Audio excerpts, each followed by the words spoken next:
Normalmente vamos por la vida con una certeza bastante grande de que las cosas que nos suceden pasaron tal y como nosotros las vivimos en nuestra mente. A pesar de que hayamos leído y oído hablar bastante de los mapas mentales, de cómo nos montamos un modelo del mundo en nuestra cabeza, es importante aclarar que el cerebro tiene una enorme capacidad de procesar información en crudo y extraer significado de ella. La realidad es que nos resulta duro e incómodo pensar que es posible que una parte de la realidad que vemos sea construida por nosotros, que ahí fuera de nosotros mismos esté pasando algo diferente a lo que estamos viviendo. Voy a saludar inicialmente en Santiago de Chile a Sandra Rincón. Sandra, ¿qué tal estás? Muy buenas tardes allí en Chile.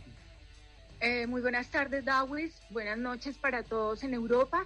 Igualmente para nuestra mesa de trabajo. De verdad que es un tema muy interesante, de pronto un poco difícil como de descifrar, pero hoy tenemos a un invitado muy importante. Así es, también saludamos allí en Santiago de Chile al profesor de la Universidad de Chile, Juan Pastén. Juan, un saludo cordial. Hola, Dawi, ¿cómo estás? Hola también para todos. Sí, bueno, un tema bien interesante, como todos los martes, que invita al análisis, a la reflexión y, ¿por qué no, al cuestionamiento? Muy bien, también saludamos aquí en Londres, en el Reino Unido, a Ulises Maldonado. Él es historiador y periodista también. Ulises, saludo cordial, buenas noches aquí en Londres. Buenas noches aquí en Europa, buenas tardes para Latinoamérica y para todos nuestros seguidores en KM 440. La mayoría de los problemas que tenemos surgen de nuestra mente y por la forma en que pensamos y la manera en que de pronto nos vemos y enfocamos esos problemas, esa realidad.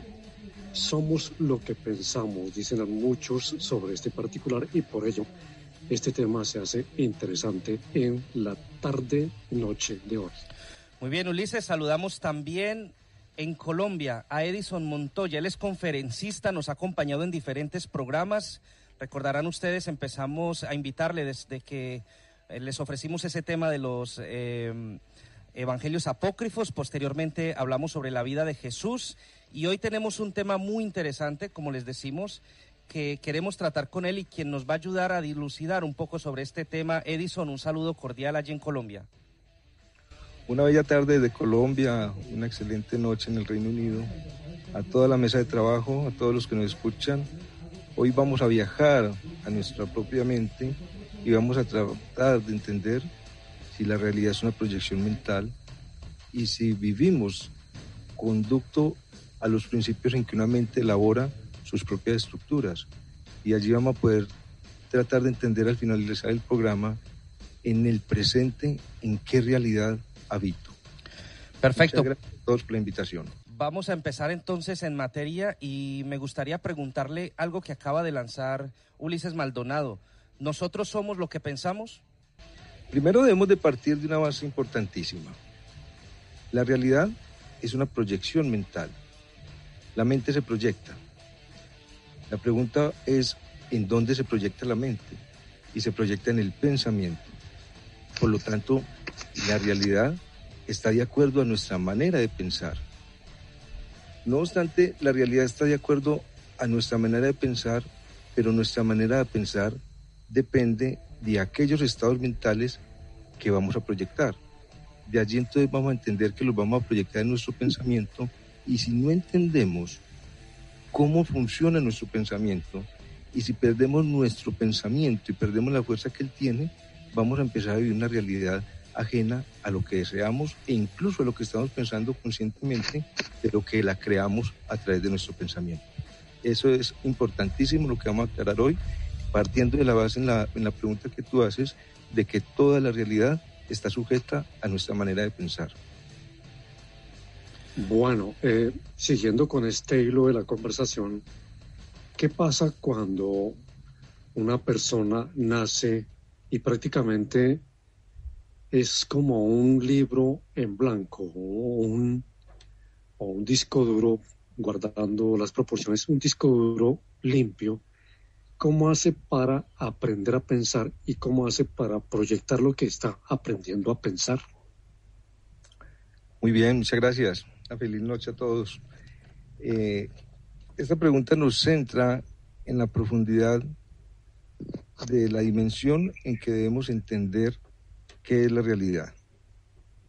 Partimos de la base de que si alguien entra al mundo con un pensamiento en blanco, ¿cómo hace para saber qué pensar o para entrar o pensar en la realidad?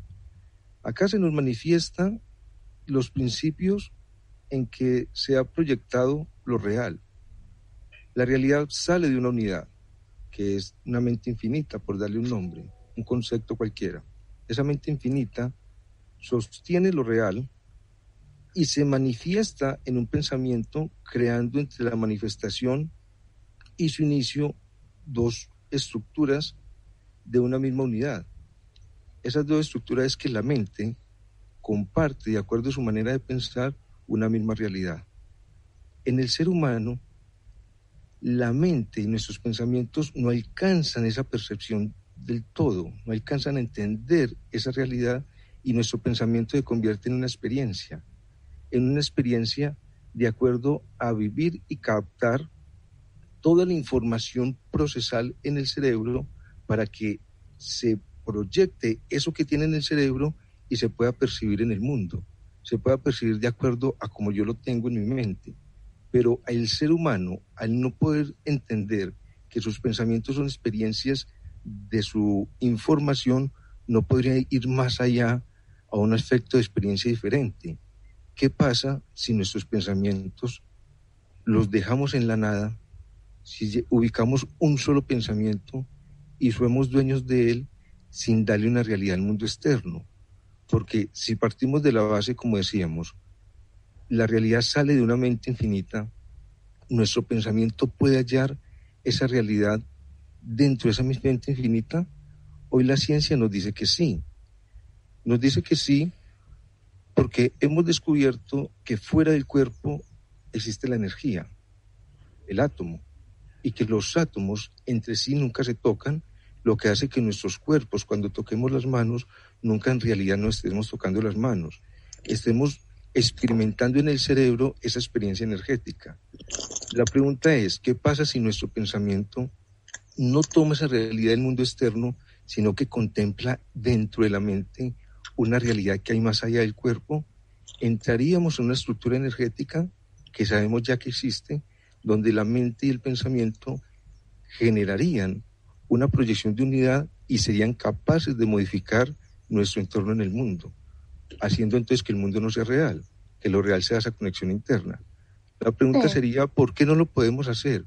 Porque somos una experiencia informática y nosotros nunca hemos sido educados a despertar nuestro ser. Edison, si todo es mental, ¿podemos ser una idea de una mente superior? ¿Llegar a ser una mente superior? Muy bien, claro.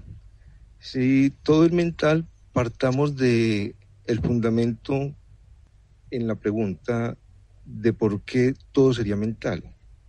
No es que la realidad sea mental en la mente del hombre. La mente del hombre es producto de una creación de una mente infinita, como tú lo puedes establecer en la pregunta. Somos una creación de una mente que pudo proyectar dentro de su pensamiento una creación y el ser humano vive en ese pensamiento. Esa realidad es creada por una mente infinita. La podemos llamar bajo cualquier concepto.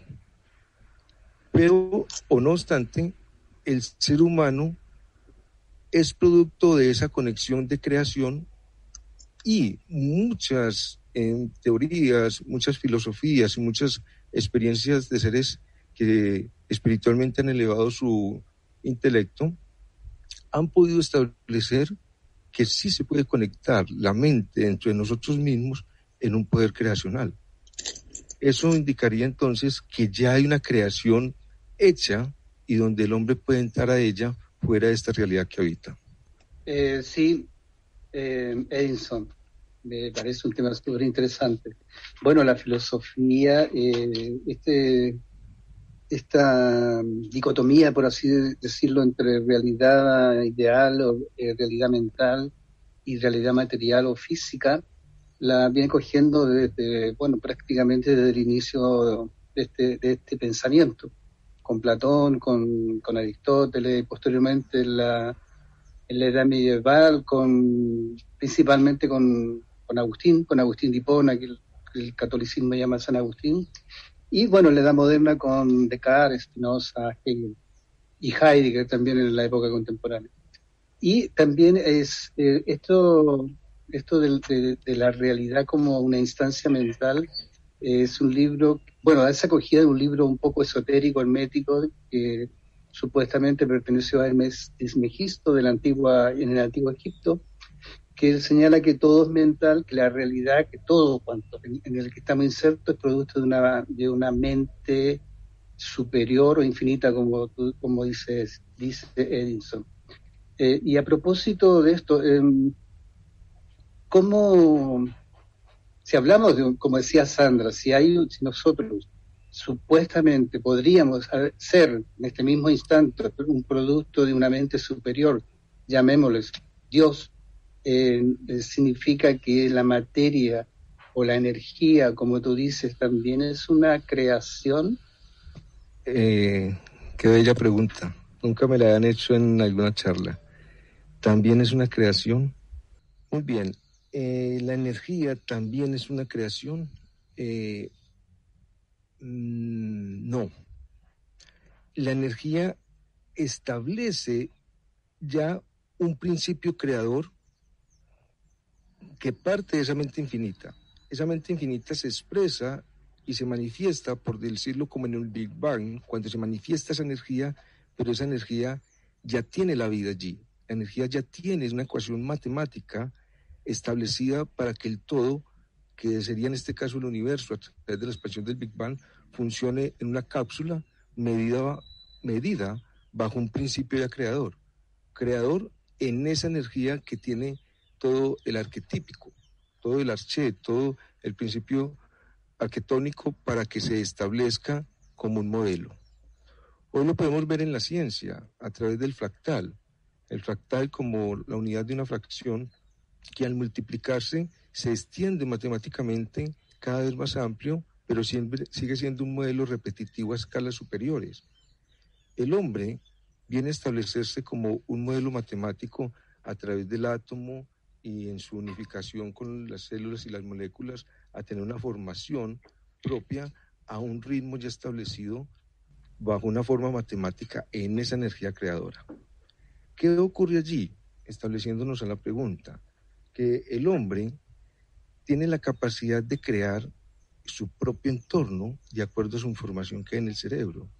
No obstante, y es lo que vamos a tratar de entender hoy, cómo es posible, el hombre tiene la capacidad de llevar su pensamiento a esa conexión energética que hay a nuestro alrededor, estableciendo que nuestro ritmo o nuestra fracción y nuestros átomos se equilibren en una percepción hacia una unidad, digamos, espiritual o de paz, haciendo que ese pensamiento o esa energía que está en todo y habita en el hombre pueda vibrar nuestro pensamiento de acuerdo a esa misma vibración, y sería nuestra alma o nuestra energía correspondiente a equilibrarse entre átomos donde los protones y los neutrones se cargan a ese nivel energético de esa energía que nos rodea, y sería esa nuestra alma la que entraría a trascender fuera del cuerpo de una vibración atómica fuera de un mundo material.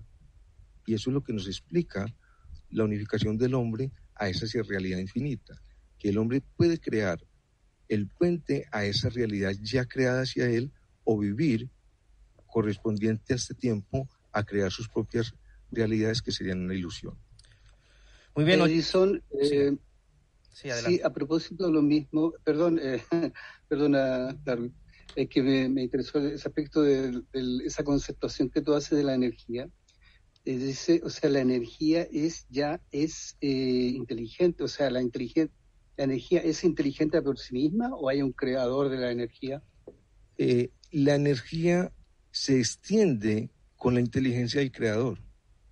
La energía es la expansión donde ya está la matriz a crear.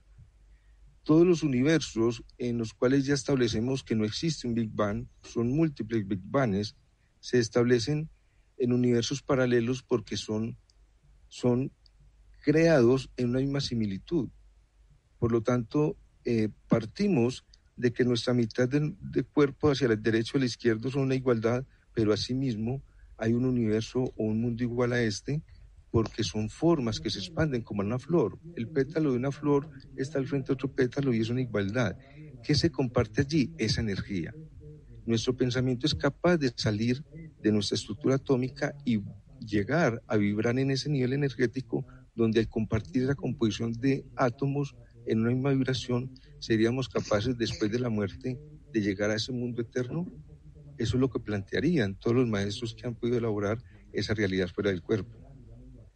Muy bien, 8 de la noche, 17 minutos. Estamos en primera línea a través de KM440 Radio, la radio latina que emite desde el Reino Unido.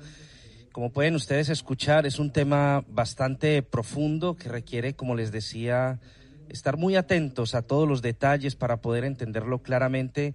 Y yo, si ustedes me lo permiten, Edinson, quiero bajarlo un poquito más a la realidad de las personas en general, digámoslo así. A mí me recuerda mucho esto a Matrix. El cine nos mostró, pues, más o menos una idea de cómo una mente superior puede controlar la realidad de nosotros. Más o menos esta sería una explicación, digamos, coloquial de lo que estamos tratando de abordar el día de hoy. Matrix, como de las muchas pocas cosas que llegan al cine bajo una elevación de entendimiento, es un ejemplo de lo que es la realidad.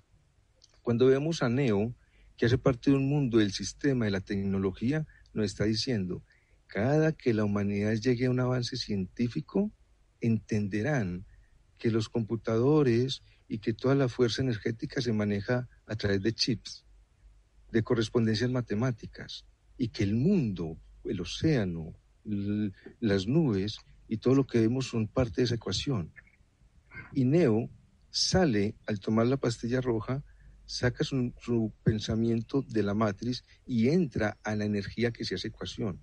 Esa superioridad de moldear la ecuación es posible y eso hace lo que grandes avatares o maestros digan, podemos volver a traer la vida al cuerpo o quitar una enfermedad. Porque es ir a la matriz y reprogramar una estructura de átomos que ya unidos como moléculas y como células, tomando de sí la vida, tienen una ecuación establecida de vida.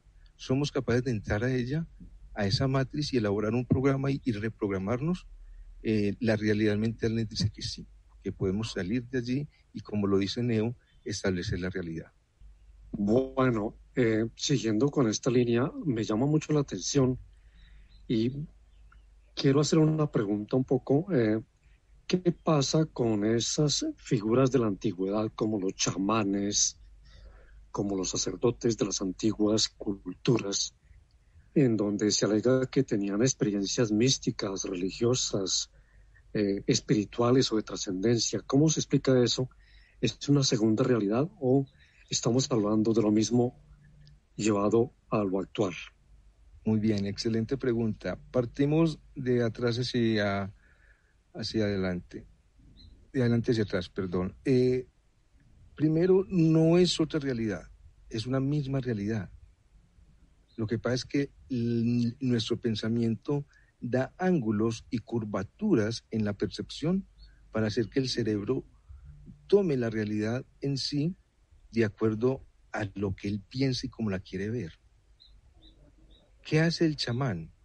El chamán, a través del yagé, por ejemplo, puede elevar su pensamiento fuera de la composición de información que ya tiene y ser capaz de llegar a un registro energético que hay en nosotros. La Biblia lo llama el árbol de la Biblia, de la vida, los judíos lo llaman la cábala, otros lo llaman el templo de Dios. Esa energía que hay en nosotros es una composición atómica, es una vibración de energía que rodea nuestro cuerpo. El chamán puede salir de su propio campo energético, su propio campo corporal y dentro de su campo energético compartir esa carga vibracional que hace que se decanten o los protones y los neutrones modifiquen su carga y así la carga de ciertos átomos que producen la enfermedad modifiquen su campo magnético y el cuerpo vuelva a establecerse dentro de esa vibración energética. Es compartir una energía, es un prana que hay a nuestro alrededor y que es posible hacerlo. Bueno, a las 8 de la noche con 21 minutos tenemos una llamada. Buenas noches, ¿con quién hablamos? Sí, muy buenas noches. Mi nombre es Diego Mauricio Toro. Sí, ¿qué inquietud tienen? Sí, más que pregunta, me gustaría hablar sobre el mito de la caverna de Platón, que es una alegoría sobre la realidad. La verdad, me van a disculpar porque necesito unos minuticos. Dawis me va a disculpar, pero sé que cuando termine les va a gustar mucho. Según este filósofo, la gente llega a sentirse cómoda en su ignorancia y puede oponerse incluso violentamente a quienes intenta ayudarles a cambiar. El mito de la caverna se encuentra en el libro séptimo de la República de Platón, escrita hacia el año 380 antes de Cristo. Habiendo dicho esto, voy a hacer un pequeño resumen sobre qué es la caverna de Platón y luego haré mi pregunta a nuestros tres pensadores de la mesa. El mito de la caverna es un diálogo escrito por Platón en el que su maestro Sócrates y su hermano Glaucón hablan sobre cómo afecta el conocimiento y la educación filosófica a la sociedad y a los individuos. En este diálogo, Sócrates pide a Glaucón que imagine a un grupo de prisioneros que se encuentran encadenados desde su infancia detrás de un muro, dentro de una caverna. Allí, un fuego ilumina al otro lado del muro y los prisioneros ven las sombras proyectadas por objetos que se encuentran sobre este muro, los cuales son manipulados por otras personas que pasan por detrás. Sócrates dice a Glaucón que los prisioneros creen que aquello que observan es el mundo real, sin darse cuenta de que son solo las apariencias de las sombras de esos objetos. Más adelante, uno de los prisioneros consigue liberarse de sus cadenas y comienza a ascender. Este observa la luz del fuego más allá del muro, cuyo resplandor le ciega y casi le hace volver a la oscuridad. Poco a poco, el hombre liberado se acostumbra a la luz del fuego y, con cierta dificultad, decide avanzar. Sócrates propone que este es un primer paso a la adquisición de conocimiento. Después, el hombre sale al exterior, en donde observa primero los reflejos y sombras de las cosas y las personas, para luego verlas directamente. Finalmente, el hombre observa las estrellas, a la luna y al sol. Sócrates sugiere que el hombre aquí razona de forma tal que concibe ese mundo exterior como un mundo superior.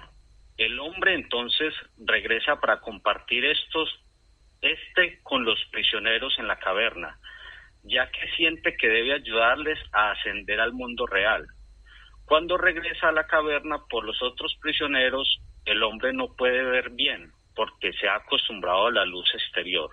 Los prisioneros piensan que el viaje le ha dañado y no desean acompañarle afuera. Platón, a través de Sócrates, afirma que estos prisioneros harían lo posible por evitar dicha travesía, llegando a matar incluso a quien se atreviera a intentar liberarlos. Habiendo leído el texto de la caverna, tengo mis preguntas. Edison Montoya, ¿es el mito de la caverna de Platón un ejemplo de si la realidad es una proyección mental? Y si usted, Edison, nos podría dar un ejemplo más, como lo hizo Platón en su tiempo.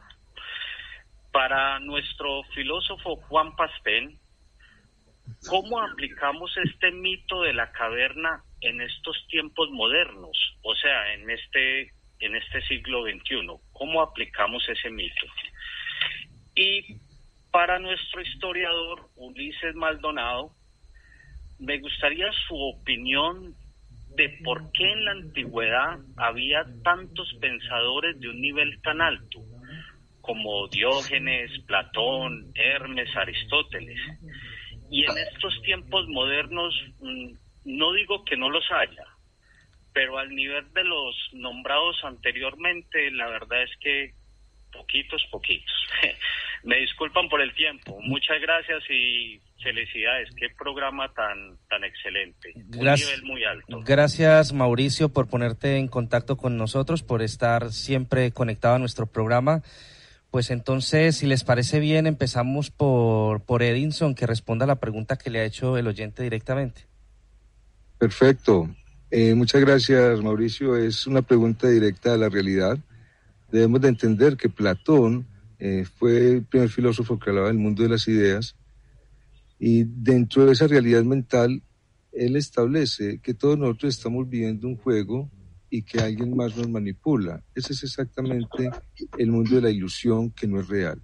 Nos manipulan, quizás voy a responder un poquito a quien responde a la posmodernidad, pero la televisión, el mundo, el comercio, el consumo, hace que nosotros no veamos que detrás de nosotros hay 4 figuras, como lo muestra la caverna de Platón. Está el poder político, poder religioso, poder militar, generando una clase para nosotros ver la realidad de tal manera, y quien se desprenda de ella ve el sol, como lo dice Platón, pero hay un precio que se paga. Quien vaya a volver a la caverna a sacar a alguien a iluminarlo ese conocimiento, siempre será atacado. Esa es la realidad, que la persona debe vivir la experiencia por sí mismo para entender que la realidad está ajena a nuestra manera de pensar. Claro que sí, Mauricio, la caverna de Platón es una alegoría, como muy bien lo decía usted, a lo que es la realidad, y de esa caverna debemos salir. Bueno, ahora la inquietud para el profesor Juan Pastén. Sí, Sandra. Bueno, quiero agradecer al auditor por hablarnos de Platón y el mito de la caverna, que, como él bien dice, está en el libro séptimo de la República. Sí, él preguntaba cómo aplicar este mito a la... Bueno, de partida quiero decir que hizo una muy buena síntesis de esta alegoría. ¿Cómo aplicarlo a la realidad actual? Bueno, es simple, o sea, nosotros los humanos, desde pequeños, incluso en la educación preescolar, de una u otra manera van orientando nuestras vidas hacia ser parte de lo habido, de lo existente. De una u otra forma se nos va programando para ingresar al mundo, para cumplir ciertos roles con algunas características de derechos que se nos entregan, de privilegios y fundamentalmente de responsabilidades y deberes. En el fondo no se nos habilita para desarrollar nuestra creatividad, la energía creadora o la práctica de valores esenciales o fundamentales o intrínsecos al ser humano, como el amor, la justicia, la paz y la libertad. Sí, Platón trata con este mito de inculcar al común de las personas la necesidad de encuentro consigo mismas, de descubrimiento de sí mismas, y a no conformarse de manera pasiva y sumisa al orden, entre comillas, orden establecido o al orden impuesto por acorde a la realidad incerta en que se vive la realidad social o política. Me parece que expandiendo un poco la pregunta que le hacía el auditor a Ulises, yo creo que sí hay, tal vez no sean tan manifiestos los pensadores como Platón, Aristóteles, Diógenes, Sócrates de la antigüedad, pero yo creo que está la potencia, la capacidad para convertirnos todos en estos grandes pensadores, depende mucho de una educación más libertaria, donde se privilegie por sobre todo la creatividad de las personas y muy seguramente llegaríamos a conformar seres humanos con esa inteligencia, con ese entendimiento y con esa sabiduría. Bueno, con relación a lo que me pregunta nuestro oyente, Los filósofos no vivían en torres de marfil o en cubos de vidrio o alguna cosa parecida, y dedicados exclusivamente a sus pensamientos e ideas. Por ejemplo, muy al contrario, algunos estaban más preocupados por su propia subsistencia, por la de su familia o por los problemas que se vivían en el momento, problemas de tipo político. Por ejemplo, Sócrates observaba de manera inquisitiva a los atenienses.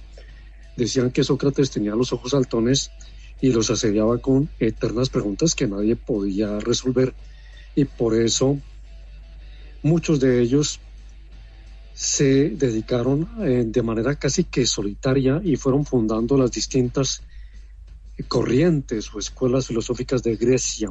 Hablo de Grecia como la cuna del conocimiento porque las otras culturas, si bien es cierto, también tenían un desarrollo de conocimiento, como por ejemplo los babilonios, los árabes con las matemáticas, etcétera.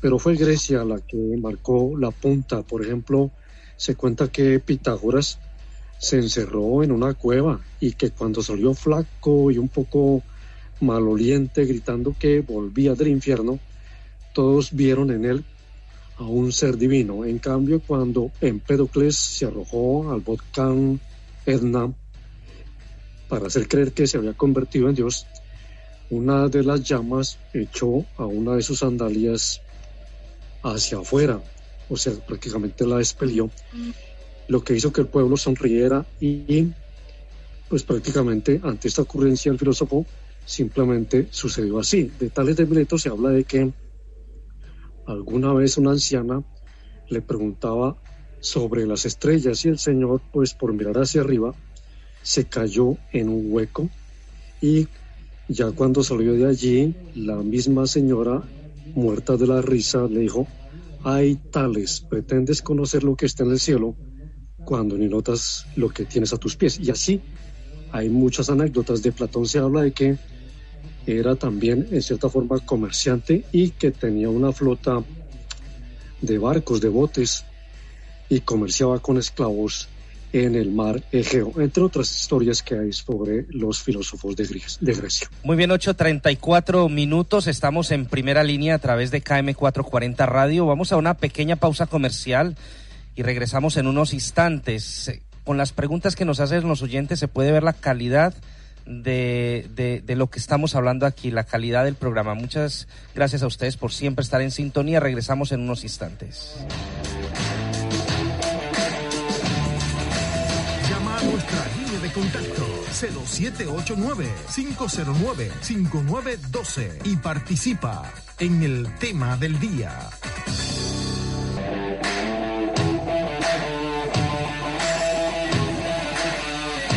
8 de la noche con 37 minutos en Primera Línea a través de KM440 Radio. A esta hora tenemos una llamada. Muy buenas noches, ¿y con quién hablamos? Buenas noches, con Orlando Cano. Sí, ¿qué inquietud tiene usted? ¿Aló? Sí, ¿cuál es su inquietud? ¿Cuál es la pregunta que tiene? Perdón, no, lo que pasa es que la condición está como un poquito mal. No, yo solamente quería como aportar un poquito al tema, tratar de ver si de pronto, no sé, el tema de hoy muy interesante, y yo pues lo veo como un poquito, sí, como mucho hacia Hermes Trismegistro, o sea, hacia muy mitológico, muy salido del mundo físico. Y pues yo me declaro un materialista o sea, y entonces me gustaría como utilizar también, así como hizo el otro oyente anteriormente, el mito de la caverna como para tratar de ver por qué el mundo es material, o sea, por qué la realidad que construimos en nuestra mente es una realidad física y no una realidad sobre el pensamiento, a pesar de que el pensamiento es obviamente uno primero proyecta el pensamiento para que lo que entendemos, la realidad que vemos, se haga, o sea, hace falta una mente que sea capaz de ver el universo, de lo cual se infiere también de que cuando no hay mente, no hay universo. Es decir, uno se muere, cuando al morirse uno, se muere la mente y el universo se acaba, o sea, es el fin del universo, pero el universo para esa mente pensante. Sí, es desde ahí. Entonces, yendo al mito de la caverna, vemos como las sombras, a ver, los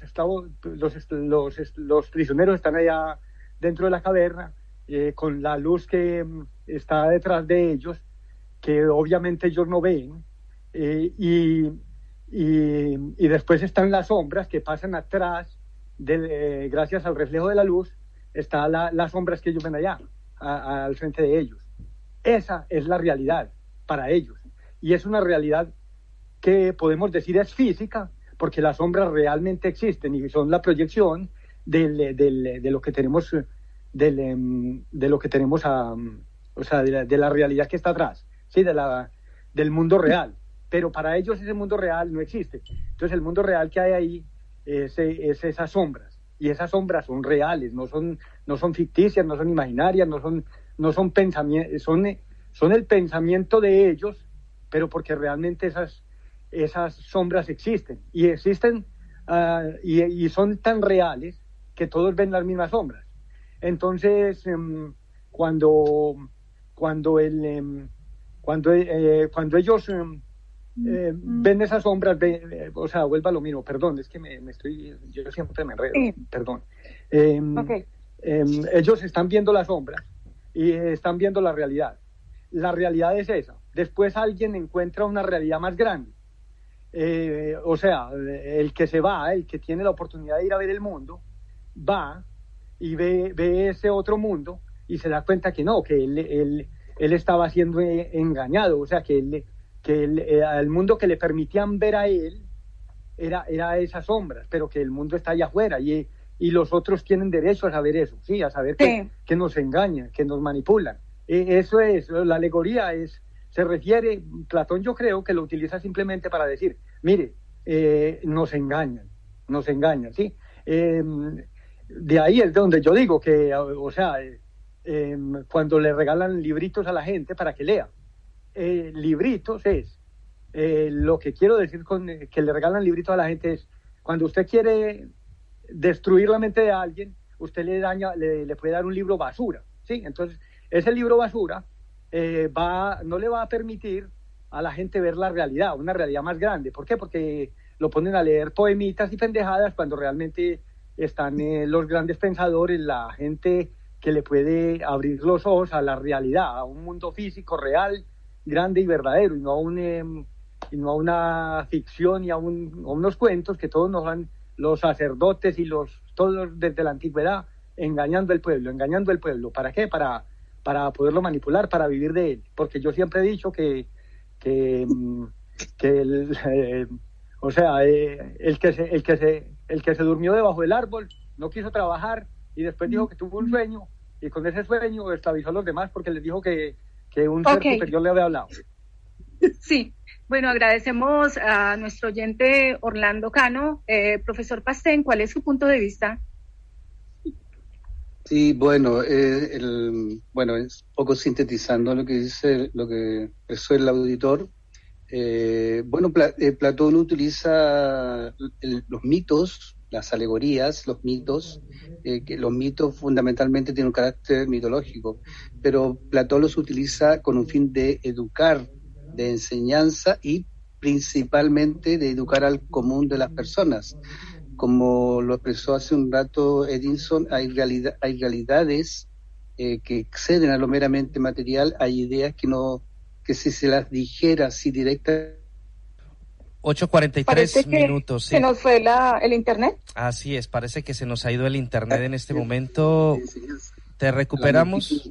Al común de las personas. Juan, hemos perdido los últimos 2 minutos, el último minuto de tu intervención. ¿Podrías repetirlo, por favor? ¿Me escuchas bien ahora? Ahora se te escucha perfecto.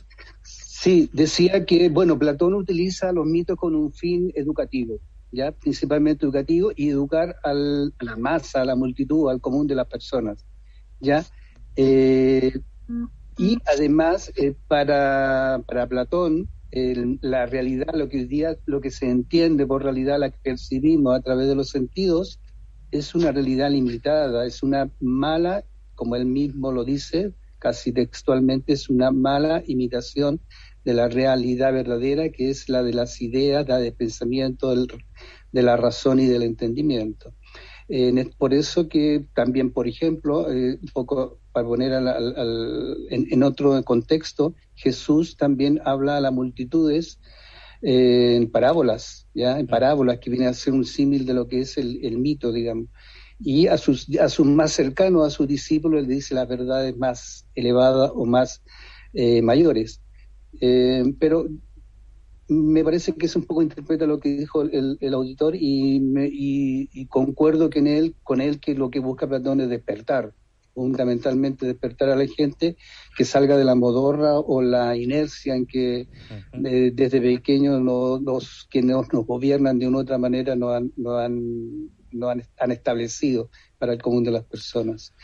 Yo quisiera volver sobre un punto que me parece súper interesante de lo que estaba tratando Enson acerca del Big Bang, ¿ya? Este famoso Big Bang de que nos habla la ciencia, de que a partir de él se habría, me estoy hablando con mis palabras, se habría originado el universo y todo cuanto existe. Pero ahí surge la pregunta filosófica de inmediato, Edinson. ¿Qué hay antes del Big Bang? ¿Qué hay antes del Big Bang? Sí, muy bien. Porque no puede haber nada. Aquí empezamos y tratemos un poco de enganchar la muy buena participación que tuvo Orlando con lo que nos enunció en ese espacio, porque efectivamente en apariencia existirían dos realidades, la del Big Bang, pero la del Big Bang estaría sumergida en la estructura del tiempo y espacio, y nuestro cerebro solo va a captar dentro del tiempo y espacio una dimensionalidad. Pero el Big Bang no se creó en la dimensionalidad del tiempo y del espacio, se extendió en un ángulo del tiempo y el espacio. Y bajo ese ángulo del tiempo y el espacio, nuestro cerebro puede captar a través de los sentidos lo que hay en el aquí y en el ahora, desconociendo que hay otra realidad fuera del tiempo. ¿Qué hay entonces fuera del tiempo que no cobija el Big Bang? Partamos de un hecho fundamental hoy en la ciencia. No existe solo un Big Bang. Imaginemos una olla con crispetas múltiples a la vez saltando, y en una de esas crispetas está todo nuestro universo, no nuestro sistema solar, todo nuestro universo. Y hay otro universo más en este momento en creación. ¿Qué hay fuera de esos Big Bangs del tiempo y el espacio? Hay una energía creadora que se manifiesta en la creación propia del universo, donde se renueva esa energía. Esa renovación energética donde se extiende hacia la nada y se cobija en un mismo ángulo de creación, y al desprenderse de esa materia vuelve a ser energía, es como el devenir o el motor propio en el que viene a tener funcionalidad la creación misma. No podemos olvidar, y con base, y aquí engancho un poco Orlando, que quizás nosotros tenemos la experiencia del cerebro de captar información del presente en el tiempo y en el espacio. Pero no olvidemos, y se lo enfatizo Orlando, que hoy la ciencia y los grandes científicos han establecido que ya quizás no seamos científicos, porque estamos estudiando a través de la división del átomo una energía que por sí misma se manifiesta de una manera perfecta, haciendo que esa energía nosotros podamos entrar a ella y vivir una experiencia fuera del tiempo y del espacio, y ahí entenderíamos un poco que la realidad, y ahí responderle un poco a Orlando, está fuera de la creación, que hay una energía que sostiene la creación, pero que esa energía que sostiene la creación es una energía que modela un pensamiento, y ese pensamiento es lo que muchos científicos y muchos personajes como Einstein y otros además han alcanzado, pero porque no han tomado su cerebro para captar el externo. Einstein no se cambiaba de ropa porque era la misma ropa, se olvidan del mundo, y la experiencia de entrar a ese mundo energético establece las matemáticas o las correspondencias, cómo está creada la realidad o cómo se ha extendido la realidad. Entonces finalizo, que hay más allá del universo, que hay más allá del Big Bang. Hay una mente creadora que en sí misma se extiende a través de la creación, para nosotros hasta ahorita conocida como el Big Bang. pero es una multiplicidad de una energía que se crea en sí misma a través de la materialización. Ulises. Bueno, yo creo que voy a ir un poquito atrás, me remonto a la antigua Grecia, los escritos de Homero, la Ilíada y la Odisea, y toda la mitología que se encierra a través de esa obra, en donde las figuras que aparecen en eso pueden ser dioses, pueden ser manifestaciones espirituales, mensajeros, cualquier otra imagen, pero desde esa mitología también hay figuras sobrenaturales que pueden tener una misión de enseñanza profética, consejos, etcétera. ¿Usted qué piensa de ello, Edinson? Claro, si nosotros podemos entender la creación a través de la literatura tan hermosa como son los mitos griegos, vamos a ver que un todo se manifiesta después de que Zeus puede vencer a Cronos, su padre, el tiempo. Y quien puede vencer el tiempo, como lo hizo, recordemos entonces la intervención ahorita de Darwin con la película de la Matrix, quien puede desdoblar el tiempo puede crear en sí mismo. Y se puede crear a través de manifestaciones de diferentes fuerzas. Esas fuerzas son dioses. Dioses que parten a través de diferentes fuerzas que son las que se representan en esas figuras de diversos dioses. Uno de esos dioses, por ejemplo, parte a la necesidad de que al hombre no se le deje sin ese conocimiento de la realidad, y viene a ser Prometeo, el que promete al llevar al oro a los dioses que el hombre puede captar esa realidad, ese poder que tiene dentro de sí mismo. Pero ¿qué engaña al hombre? Lo engaña cuando sale Pandora, siendo el regalo de los dioses como mujer desnuda, para hacer esa realidad la que él capte, la realidad de los sentidos. Esa realidad de los sentidos está ajena a la realidad de que hay diversas fuerzas que se manifiestan y son fuerzas del universo que, como lo vemos en la Ilíada, como lo vemos a través de la Odisea y de Homero, son fuerzas que enfrenta el hombre a través de sí mismo. Lo dice el canto de las sirenas. Homero dice Odiseo dice cuando va llegando a tratar de volver a su tierra natal y encontrarse allí con Penélope, de que lo amarren a la proa del barco pero no lo suelten porque vienen las sirenas y él no puede escuchar su canto. Las sirenas en este mundo es todo lo que embolata nuestros pensamientos. Esa medusa llena de muchos pensamientos que hay que mochar en la cabeza, como lo establecería el budismo zen, como lo establece el budismo zen, el zen, que es el sonido que hace la espada en el viento para cortar cualquier idea de raíz y dejar usted el pensamiento en la nada, le permite a usted entender y contemplar qué es lo que la mente va a proyectar como realidad. Cuando usted ya maneja ese puente de proyectar su propia realidad, estableciendo lo que usted en usted mismo va a contemplar, es porque usted ha trascendido los pensamientos que hay en el afuera. Y bajo esa contemplación vienen fuerzas a equiparar el mismo hombre, fuerzas que se han manifestado en grandes héroes como la Ilíada y la Odisea, porque han sido capaces de vencer dentro de toda esa guerra en sí mismo la condición de establecer la virtud en ellos mismos. Bajo esa condición, toda la Ilíada y toda la Odisea es un viaje hacia la conquista externa y luego la conquista interna, como lo establece con Aquiles en la Ilíada, la conquista externa, y posteriormente conquistarse a sí mismo para poder que en Odiseo, que es esa gran odisea de volver a casa, se establezca dominando el arco y la puntería de dar en el centro, como él lo establece a través de los arcos. Esa condición, entonces, para terminar explicándolo, es una historia del hombre a través de cómo Zeus se manifiesta en el mismo hombre y lo equipara con esas fuerzas divinas que aún están en nosotros, conocidas como ángeles o arcángeles o como el mismo Dharma en otras religiones. Muy bien, 8:53 minutos, pedimos disculpas porque hay un sonido de fondo, no sé de dónde nos viene, un sonido, un eco que tenemos ahí en alguno de los micrófonos. No sé si es en el caso de Edinson, que de pronto tiene un poquito alto el audio. No, mira que ya aquí estamos con el técnico, volver a revisar porque si hay un sonido de fondo. Sí, bueno. De acá, en cualquier caso, tenemos un mensaje que nos envía un oyente. Nos pregunta que si el señor Edinson Montoya tiene alguna página en internet o algún tipo de canal donde le puedan seguir. Dice que ha escuchado el programa con usted 3 veces y que le interesaría mucho tener más información al respecto. Claro que sí. Nosotros damos unas conferencias los miércoles y los sábados 7 de la noche, hora colombiana, y generamos unos videos a través de nuestra página en YouTube que llama Pensamiento Vagabundo. Pensamiento Vagabundo es un canal que pueden encontrar, se pueden suscribir y pedimos a todos los oyentes que lo hagan para que nos ayuden a crear espacios filosóficos en los cuales poder llevar entendimiento a la realidad. Ahí me ven en Pensamiento Vagabundo, salgo yo dando unas charlitas con gafas oscuras debido a una limitación visual que es de solo ver por dentro de la realidad, y allí vamos a compartir con todos ustedes el conocimiento.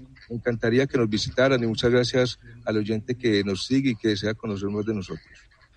Muy bien, 8:55 minutos, seguimos en primera línea a través de KM440 Radio, la radio latina que emite desde el Reino Unido. Yo quería preguntarle si esta unión que establece el universo con el pensamiento, eso es una proyección del pensamiento, de la visión de Dios. Claro, tú lo has dicho. Mira, lo que pasa en nuestra posmodernidad, que quizás no sea ni pos ni moderna, es que nosotros no hemos tenido una educación al ser, a la visión espiritual, a ese poder espiritual que hay dentro de nosotros, sino que solo hemos visto el poder de los sentidos, y los sentidos equiparan el cuerpo, y nuestro cuerpo, todo lo que toma del externo lo desea para sí. Todo lo que el mundo le ofrece lo toma como posesión, y hace de esa posesión una realidad. Quizás dentro de nosotros exista el Espíritu de Dios, y el Espíritu de Dios ya lo tiene todo. Esa conexión de que su mente comparte dentro de la mente del infinito esa virtud de que todo lo contempla y lo tiene, haría que nosotros del mundo externo no creásemos realidad y unificaríamos a ese Dios o a esa unidad un intercambio. El que Él establezca en nosotros una mente espiritual y que nuestra mente espiritual establezca el conocimiento de ese Dios, un conocimiento no teórico, sino un conocimiento de experiencia, dándonos, como lo han hecho muchos otros filósofos, las matemáticas, por ejemplo. Sí. Recordemos que Pitágoras es el primer matemático puro dentro de la historia, y él decía que él tenía ese ser interno, ese ser divino que le hablaba, como también lo expresaba Sócrates. Por lo tanto, ese daimon griego siempre ha acompañado bajo esa unidad entre Dios y el hombre una conexión. A través del cristianismo lo conocemos como el Espíritu Santo. Entonces, sí hay establecido Darwin de que lo que se genera como proyección de realidad es una mente infinita que habita en todo, incluso en el hombre. Y esa unificación o unicidad o inclusión divina es establecer una visión con Dios. Yo creo que se han tratado hartos temas que están interrelacionados e intrincados uno con el otro. Me gustaría puntualizar algunas cosas que no sé si Edison esté de acuerdo con ellas, de todo acuerdo con ellas, o a lo mejor tenemos alguna diferencia. El mito, la mitología, que no solo existe en Grecia, sino prácticamente en todas las grandes civilizaciones de la antigüedad, en la India, Egipto, China, e incluso en nuestra América precolombina, es una forma de humanizar, el mundo en que se está inserto, principalmente ante el poder y la magnificencia de la naturaleza, ¿ya? Una forma de humanizar todo eso es a través de los mitos y esta permanente intervención de los dioses, de la divinidad en todos los asuntos humanos y en todos los eventos que hoy día llamamos eventos naturales. En relación al Big Bang, el Max Planck, que es el impulsor, el que dio el vamos, digamos, a la física cuántica, que quizás ha sido el único científico hasta la actualidad que ha dado respuesta a la pregunta que hay antes del Big Bang, nos señala que antes del Big Bang da una respuesta bastante mítica, entre comillas. Dice que lo único que se puede decir que hay antes del Big Bang es un océano infinito de energía, ¿ya? Si nos ubicamos en un texto religioso o teológico, podríamos decir, entonces el origen del Big Bang es Dios, ¿ya? Y también caemos de nuevo en una humanización tal como lo hacían las primeras civilizaciones de la antigüedad. Bueno, este concepto de la realidad en términos de dicotomía entre lo real y lo ideal, como dije en un comienzo, está muy presente desde el origen de la filosofía. En la filosofía moderna tenemos a un Descartes que habla de el yo creador, pienso, luego existo. Ese pienso es el Dios, digamos, que se manifiesta en la creación a través de la extensión. Una res cogita es ese pensamiento y la res extensa es la realidad. Y Hegel, que da origen a lo que es posteriormente la filosofía política, nos habla de que lo real es racional y lo racional es real. O sea, la realidad verdadera sería aquella que está susceptible de ser transformada de acuerdo a los principios de la razón. Pero incluso para mí en lo personal, yo creo que incluso cuando hablamos de razón, nos quedamos un poco cortos en esta potencialidad que tiene el ser humano, e incluso al hablar de mente. Yo creo que hay un concepto que es mucho más amplio, para entendernos en términos humanos, digo, que es mucho más amplio a todo ello, que es la conciencia. Yo creo que cuando hablamos de conciencia, realmente estamos hablando de un nivel superior de comprensión y de entendimiento. Traté de ser lo más sintético posible, pero no sé si estamos de acuerdo en esos puntos, Edinson. Claro que sí, totalmente de acuerdo. Como muy bien lo establecería Hegel, es el desarrollo histórico de un pensamiento a través de los pensamientos del hombre, pero ese pensamiento tiene vida. Algo que hemos logrado con Planck después de 1900, cuando haya que la energía esté irradiada por unidades muy pequeñas y separadas, que las llama cuantos, esa cantidad energética, miran y observemos que es volver a las teorías antiguas desde la ciencia moderna. Y volver a las teorías antiguas desde la ciencia moderna, donde hemos establecido a través de otras religiones que el todo se compone de un prajna, de una energía que se irradia en todas las partes y en todas las cosas. Y entonces estaríamos hablando que a través de la ciencia vamos a descubrir, y ya incluso se ha descubierto a través de la división de la partícula de Dios, de que más allá hay un universo que en sí mismo solo el hombre lo puede contemplar, porque él ya crea en sí mismo una correspondencia para establecer bajo un mecanismo perfecto su propia subsistencia. Y lo que nosotros estaríamos estableciendo como ser humano es una realidad tan solo a través de los sentidos, pero que más allá ya hay una realidad creadora en sí mismo que se multiplica, se extiende, pero que es una sola unidad. Estaríamos también partiendo de un hecho bien antiguo, que como lo establecía Orlando cuando participó, y también lo establecíamos acá con la mesa de trabajo que hablábamos de Hermes Trismegisto. Hermes, como dios Tot, viene a Egipto a dar enseñanzas de la Atlántida que fue expuesta posteriormente por Platón como único filósofo. Y en la Atlántida, ¿qué se establecía? Se establecía la unidad del átomo. Y estamos volviendo después de una Atlántida que es una expansión de una civilización de tierra que está sumergida debajo de los océanos, y ya se alcanzó una realidad atómica que hoy la ciencia está alcanzando. Esa realidad es energía, se llama espíritu para otras religiones. Estaríamos compartiendo lo mismo, y la literatura y la ciencia y las religiones son ventanas de un mismo edificio para observar el mismo panorama. Bueno, aquí hay un elemento que también de pronto podría ser algo interesante. El filósofo estoico de la escuela estoicista Posidonio, en el siglo II a.C., dice que el ser humano entra en contacto con seres sobrenaturales en 3 ocasiones, que él manifiesta que son el delirio profético, en el ensueño y en la muerte. Y Artemidoro, otro filósofo también del mismo siglo, en su interpretación de los sueños, divide los sueños en provocados y divinos, estos últimos, como el nombre lo indica, de origen sobrenatural. Es decir, hay seres sobrenaturales o proyecciones de pensamiento sobrenatural, Edison. Claro que sí, sí los hay. Hay vidas y hay seres energéticos que tienen vida en sí mismo. Cuando nosotros leemos el Antiguo Testamento, Yahvé solo se comunicaba a su pueblo en la noche y cuando los profetas entraban en sueño. Entró en un sueño y allí les habló Yahvé. Lo vemos también en uno de los últimos profetas del Antiguo Testamento, en el Génesis, con José. José podía descifrar los sueños. ¿Qué ocurre?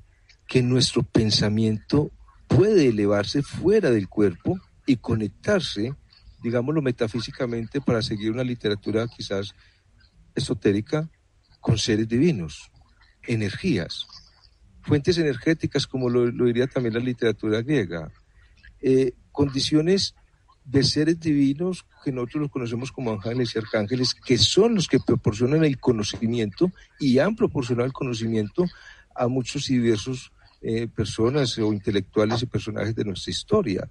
¿Cómo empieza la Ilíada? Que las musas le inspiren qué ocurrió con la cólera de Aquiles. Y las musas vienen a inspirar a Homero, que era ciego, porque es ese contacto con divinidades.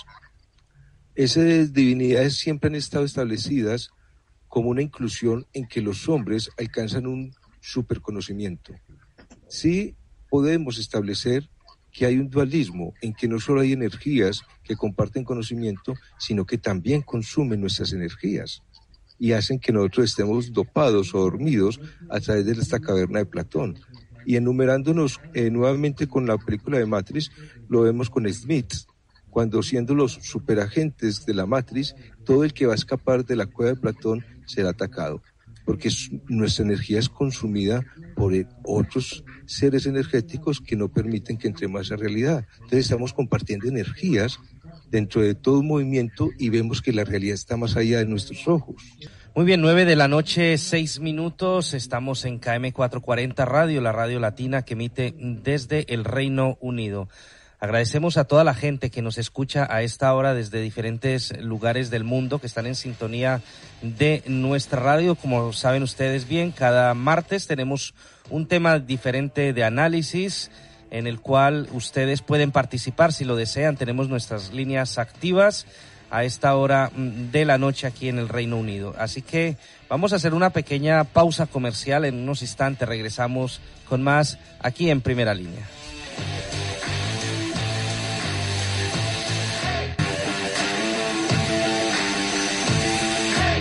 Muy bien, 9:10 a.m, estamos de vuelta aquí en KM 440 Radio a través del internet. Estamos emitiendo a esta hora para todo el mundo nuestro programa En Primera Línea. Como bien saben, estamos hablando sobre un tema muy interesante, muy complicado de entender, que es si la realidad es una proyección mental. Y para ello pues tenemos en Santiago de Chile al filósofo profesor de la Universidad de Chile, Juan Pastén. Tenemos en Colombia a Edison Montoya, él es conferencista. Y aquí en Reino Unido tenemos la colaboración de Ulises Maldonado como historiador. Hoy prácticamente Sandra y mi persona estamos simplemente moderando, ya que este es un tema muy, muy complejo y muy interesante, y es muy importante escuchar la versión o la visión de los pensadores que tenemos en la mesa. Así que me voy a ir directamente a Santiago de Chile. Quiero preguntarle a Juan, que no tengo muy claro ese punto concreto, y es si esta realidad de la que estamos hablando nosotros aquí es la proyección mental, es desde el punto de vista de un ser humano o esto es de un ser superior. Quisiera saber tu opinión al respecto. Yo creo que es una de las grandes preguntas que ha tratado que ha acogido la filosofía, que ha tratado respuesta desde su origen, desde hace ya 27 siglos. Si me lo pregunta a mí, yo creo que si se piensa en una realidad mental o una realidad que es susceptible de ser creada mentalmente, tiene necesariamente que haber grados así como hay grados del conocimiento, que comenzamos de la sensibilidad, la experiencia, el arte, la ciencia, la filosofía, qué sé yo, de la teología a lo mejor. también tiene que haber grados del conocimiento, y grados de esta ascendencia nos lleva necesariamente a niveles de existencia superior a la meramente humana, que, como hemos estado diciendo, tiene un carácter limitado, finito. Nuestra comprensión, nuestro conocimiento de la realidad es bastante precario, diría yo, salvo en algunas instancias individuales, que algunos individuos muy escasos en la historia entera de la humanidad han evolucionado de manera más hacia niveles más elevados de conciencia. Y esto forzosamente nos lleva a la existencia de seres superiores y de un Dios en particular, lo que en términos cristianos se llama el Padre, que sería el creador de todo esto, de todo cuanto existe, y un segundo nivel inmediatamente casi unido al Padre, pero una creación también, que serían las inteligencias superiores, donde entra todo este nivel de ángeles, arcángeles, serafines, tarafines, etcétera. Pero en la medida, nosotros, los humanos, tenemos la potencialidad, o sea, podemos llegar a ser, podemos avanzar a niveles elevados como los tienen estos seres superiores, y de hecho que Jesús en gran medida lo transmite a través de su mensaje, con citas, por ejemplo, que recogen los discípulos, los escritores del Nuevo Testamento, con citas tales como: el Padre y yo uno somos, o sea, el Padre y yo, Hijo, estamos en unidad. Y eso se debería transmitirse a nosotros los humanos. Es un tema complejo, o sea, no es fácil de comprender, David, pero de lo que se trata es de que comencemos por comprendernos a nosotros mismos y ver la enorme potencialidad que existe en nosotros, y que, debido a estar muy abstracto, muy sumergido o dominados por el entorno, por las cosas, por la realidad material, no evolucionamos en la medida en que deberíamos hacerlo, o con la rapidez que deberíamos hacerlo. Y a propósito, lo mismo, yo quiero un poco trasladar esa pregunta complicada que tú me hiciste a Edinson. No era mi intención.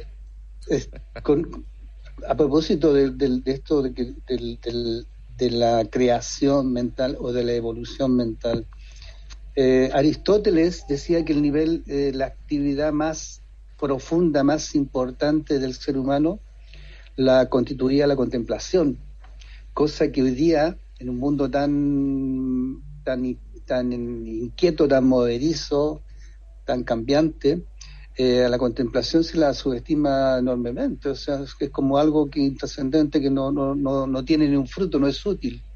El ocio se lo ve como flojera incluso.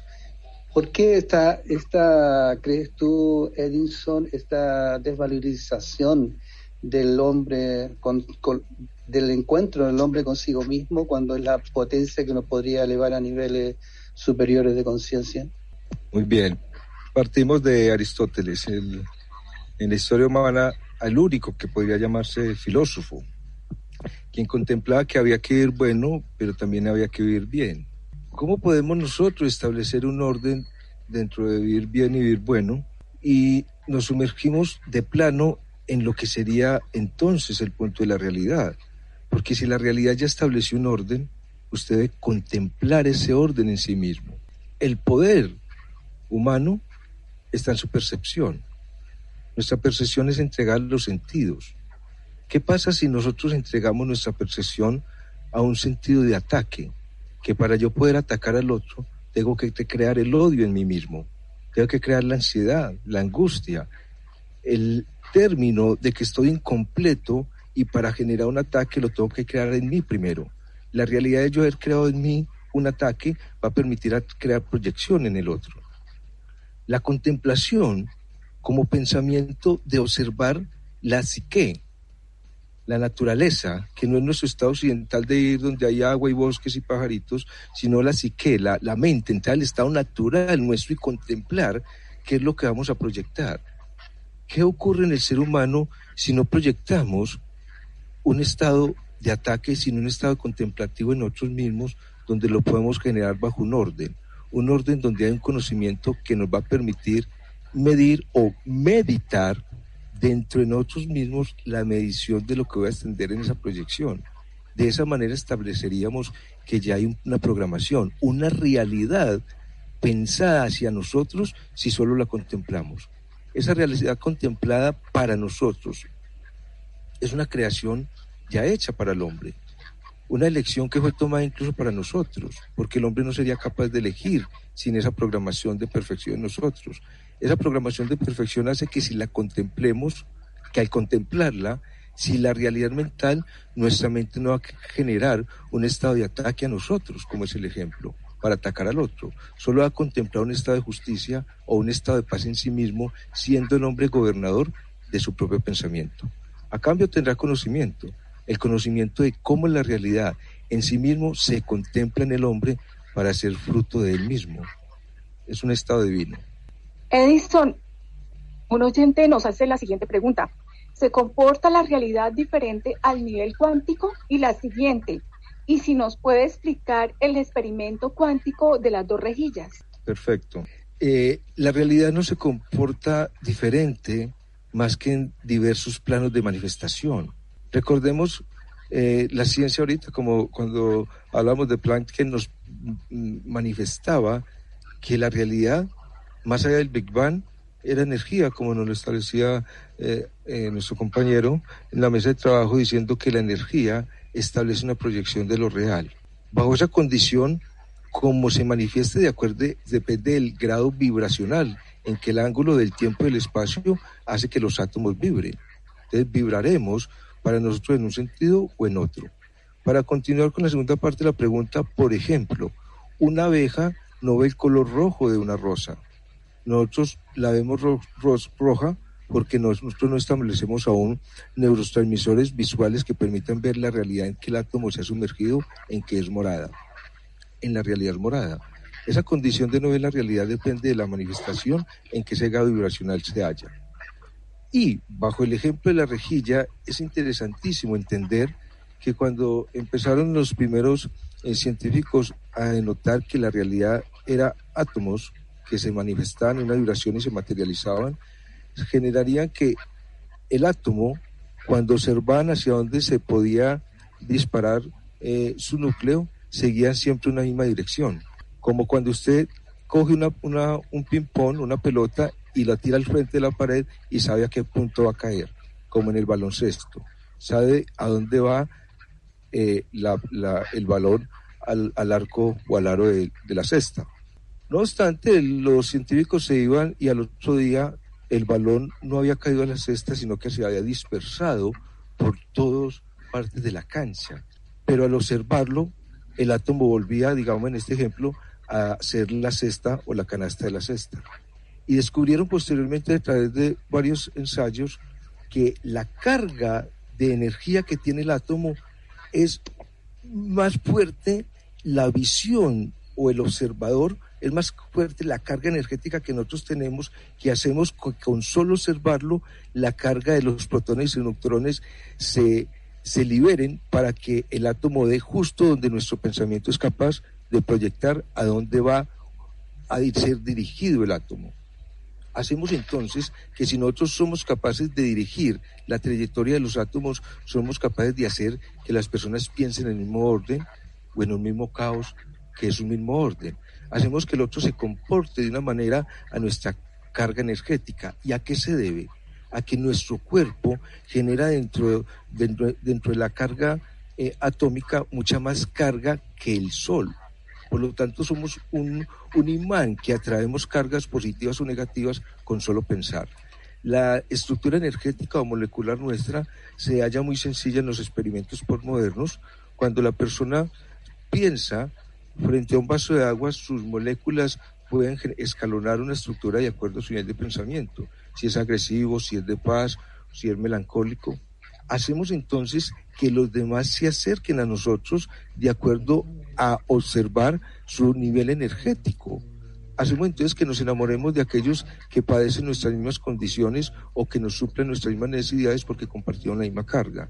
Carga que hace que se involucre en nuestra mente como realidad porque es nuestro poder interno de colapsar la funcionalidad de onda que tiene el átomo. Por lo tanto, por ley de atracción, nuestros pensamientos hacen que nuestro entorno sea paralelo a la forma en que pensemos. Permítame, Edinson, recordar o reiterar la calidad de las distintas preguntas que nos están haciendo los oyentes a través de, bien sea de las llamadas o de los mensajes que estamos recibiendo, y quisiera avanzar un poco porque si no se nos va a acabar ya el tiempo, nos quedan solo 7 minutos de programa. Quisiera avanzar y tengo otro punto de vista de otro oyente que no nos ha dejado su nombre, pero que nos deja el siguiente pensamiento o comentario. Dice: pensamos lo que vemos y lo analizamos de manera tan física y real que cuando el hombre se inventa un mundo fuera del mundo donde vivir felices o castigados, bien sea el cielo o el infierno, tenemos que remitirnos al mundo físico conocido y desde allí construimos un mundo de dicha y felicidad o un mundo de penurias y de dolor. Vaya la reflexión que hace este oyente en este momento. Quisiera, pues, no sé, no quiero poner en un problema a Juan Pastén, pero yo creo que analizar ese texto le correspondería desde el punto de vista filosófico, Juan. Sí, claro, David. Sí, yo comparto en gran medida lo que dice el oyente, y también está muy relacionado con lo que expresaba Edison respecto a que nosotros somos una especie de imanes, unos imanes gigantes que necesariamente vamos como tales, como imanes, atraemos hacia nosotros aquello que proyectamos hacia los demás, hacia el exterior. Una persona que emite negatividad seguramente y casi con certeza se va a rodear de personas que tengan esas mismas características, ya personas más sumidas en la negatividad que en el optimismo.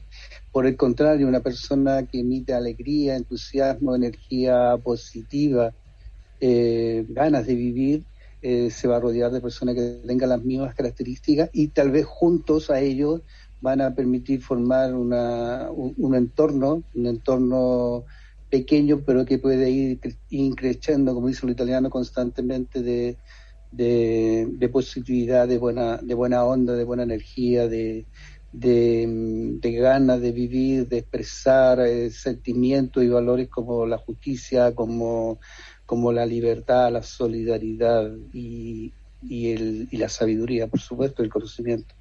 Bueno, este tema es bastante interesante y, por supuesto, no alcanza el tiempo como para dilucidar más sobre el particular, pero yo quiero hacer referencia a un estudioso irlandés de los clásicos que se llama Eric Dubh, y él tiene un libro que se llama Los griegos y lo irracional, y explica que para conseguir que se produjera ese elemento divino, en muchas sociedades se ha tenido que recurrir a las técnicas que más o menos se practican en esta búsqueda de lo sobrenatural o de la perfección o de la, entre comillas, la proyección mental de lo que nosotros hacemos.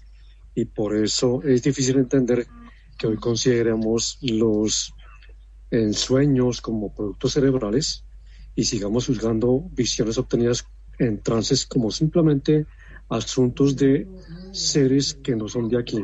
Tal vez todavía no nos estamos mirando muy a fondo como seres humanos, y como lo manifestaba Juan, tenemos un enorme potencial que simplemente no hemos descubierto muchos, y otros no lo hemos sabido aprovechar, no lo hemos sabido manejar, porque estamos en la carrera del materialismo histórico. Muy bien, 9 de la noche, 27 minutos. Se nos ha ido el tiempo, definitivamente se nos ha ido el tiempo a esta hora de la tarde aquí desde Reino Unido. Así que como quedan 3 minutos, le voy a pedir una apreciación final a cada uno de ustedes, si les parece bien. Y voy a empezar por Santiago de Chile con Juan Pastén. Gracias, Darwin. Sí, para sintetizar un poco y utilizando a mi amigo Platón, del que se ha hablado bastante en este programa, yo creo que el mito de la caverna tiende fundamentalmente busca desprogramarnos como seres humanos descondicionarnos esta integración pasiva al status quo, y que más bien nos convirtamos en seres no meramente vivos, porque vivos también están vivos las ratas y las cucarachas, sino seres pensantes, seres despiertos, atentos a la realidad, alerta a cuanto sucede a nuestro alrededor y dentro de nosotros mismos, y en una ya terminología más cristiana, que no seamos meras almas vivientes, sino espíritus activos y vivificantes. Muy bien, Ulises Maldonado. Bueno, pasemos del cerebro emocional, entre comillas, al cerebro racional y a la mente racional, como lo manifiesta Juan. Hay que estar más activos, más en la onda de buscar más respuestas en este mundo tan materializado como el que estamos viviendo, y dedicarnos más a esa contemplación, pero no como lo manifestaba nuestro invitado. No es ir al jardín o ir al parque, es ir a nuestro jardín interior. Perfecto. Sandra Rincón. Bueno, es un tema muy interesante y lógicamente, como tú lo decías antes, Dawis, pues tenemos aquí 3 expertos que nos dieron a dar a conocer importantes, digamos, valga la redundancia, conocimientos acerca de este tema tan interesante que tiene que ver mucho con la existencia, con la vida y todo el entorno. Perfecto, Sandra. Edinson Montoya, un placer tenerte una vez más en nuestro programa. Si te parece, antes de concluir, repítenos tu canal de YouTube y tu página web para que la gente se pueda poner en contacto contigo. Claro que sí, muchas gracias por la invitación. Nuestro canal de YouTube se llama Pensamiento Vagabundo. Allí nos ven estableciendo unas conferencias. Siempre me caracterizan por las gafitas oscuras y allí nos vamos a establecer. Muchas gracias por la invitación. Muy amable a todos por escucharnos. Hoy en el programa, como ustedes han visto y han podido escuchar perfectamente, hemos hablado sobre si la realidad es una proyección mental y hemos hablado sobre la conciencia. Y yo creo que lo importante es precisamente ser conscientes de lo que somos, de que nuestro marco mental está filtrado por la realidad, que nuestras creencias la están interpretando y que finalmente estamos proyectando afuera aquello que nos sucede por dentro. Pues ese es el mismo paso, no ya para ser objetivos, pero sí para darnos la oportunidad de creer que hay otras lecturas para cada situación y por tanto otras opciones de respuesta posibles. Son las 9:30 p.m. aquí en Londres. Les agradezco a ustedes su sintonía. Yo soy Dawis Buitrago. Los espero la próxima semana con más nuestro programa En Primera Línea.